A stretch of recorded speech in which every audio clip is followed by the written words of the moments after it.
broken up. Well, thank you, Patricia, for that very nice summary. Is this mic working? Is it working? Perfect.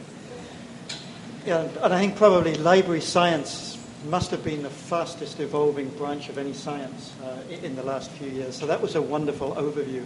So we do have time for some questions.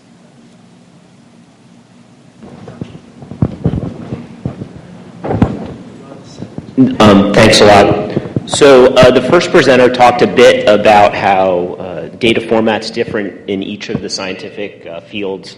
And the UC3 merit, it sounds like, can preserve any kinds of data sets. But do you see a move to have it so that people within fields, whether they be UC investigators or others, come together to try to create some standards within fields? Yeah, I think that's a really good point. And the devil's in the details anytime you say, we'll take anything.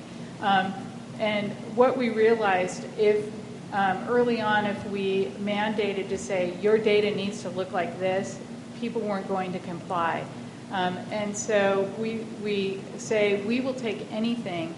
But in doing so, we work with the investigator to say, your data is going to live longer if it's in a non-proprietary format, or if you have an Excel file, turn it into a CVS file, and things like that. And so we try and create incentives for good behavior, but that is one of the challenges. And I think standards are great, but there's a million of them.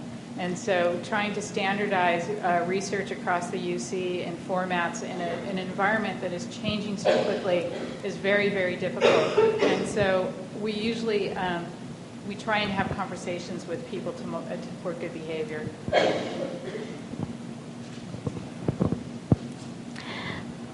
Hi, I'm Barbara, and I work with NOAA Fisheries in Sacramento.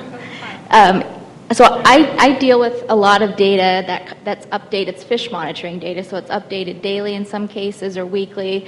And I personally overflow people's inboxes, with 10 data sets a week. So I'm wondering, do you think your data share tool is something?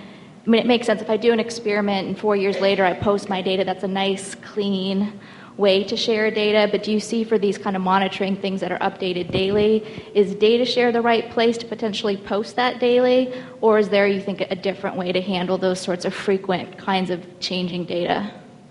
Data share could be used for that, but I think I'd want to understand a little bit more about that. Some things that you might consider doing is to post daily, but then have a monthly summary or something like that. And but data share could be used for that. I'm Cheryl.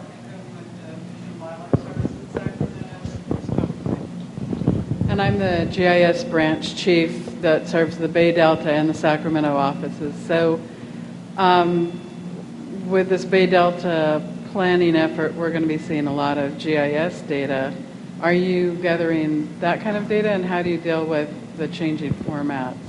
Right, and GIS data, correct me if I'm wrong, it frequently has a lot of proprietary formats, Esri data, et cetera.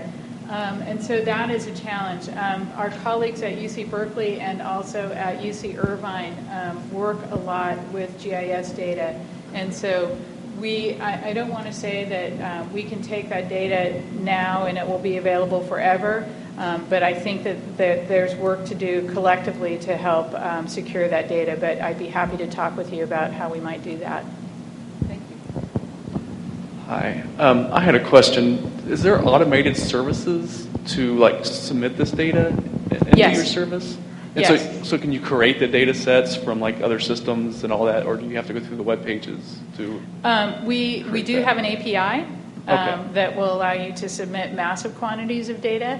And so one of the things that I showed, data share and data up, it's really speaking to people that don't have the capacity to work with an API and just have onesies and twosies of data sets. And I think of that as, we talk about big data, but I think there's a lot of little itty-bitty data, the little guys that kind of get lost in the shuffle. And so spreadsheets, and particularly in the environmental sciences, I think there's a lot of little data sets that are very unique, so to speak. But yes, we do have an API for big deposit. Okay, thank you. But moving that data around is very tricky, I have to say, and we're trying to figure out how to move 150 terabytes to San Diego right now. So, I have a quick question about keywords and Yes. keyword logic. How have you developed a standardized keyword logic for the drop downs and for the way that when you upload one and you give a basic metadata Right. description, do you have a structure already in place, or are you working on one? Initially, because we were working with UCSF, we were using mesh subject headings that were great for the biomedical field. But I think going forward, we realized that we need to change that and use ontologies for various disciplines. And while we don't have that in place right now, we feel that that's some development that we want to do to respond to the various communities, whether it's social sciences or environmental sciences, life sciences, et cetera.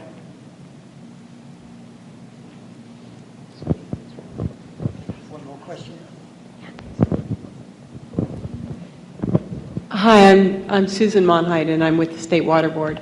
But I have a personal data sharing question. Because you emphasize the value of small data sets, I did a study on toxicity to honeybees and pesticides here at UC, and that data is on my home computer.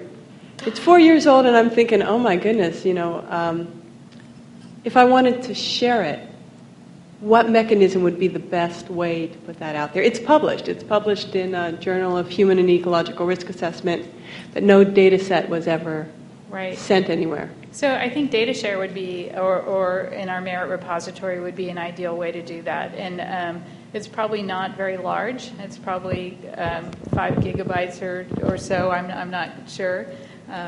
So yeah, I think through data share would be an ideal way to do that. So, and we can talk.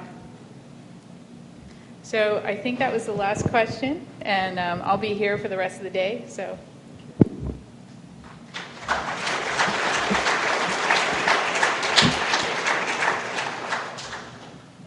Thank you. Just a couple of quick administrative announcements. First of all, where we're trying to go in the next 2 days.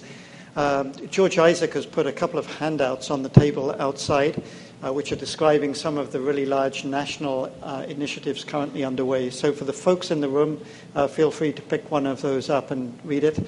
We'll also post links on the webpage for this activity. Also, I made one very large omission this morning.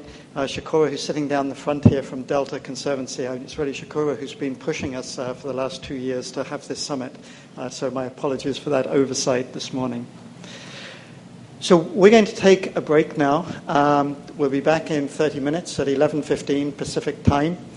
But I would like to thank the 2 keynote speakers this morning for just really setting the tone of where we're trying to go and to set the big picture for what we're trying to achieve. So thanks both of you for that wonderful oversight. Thank you.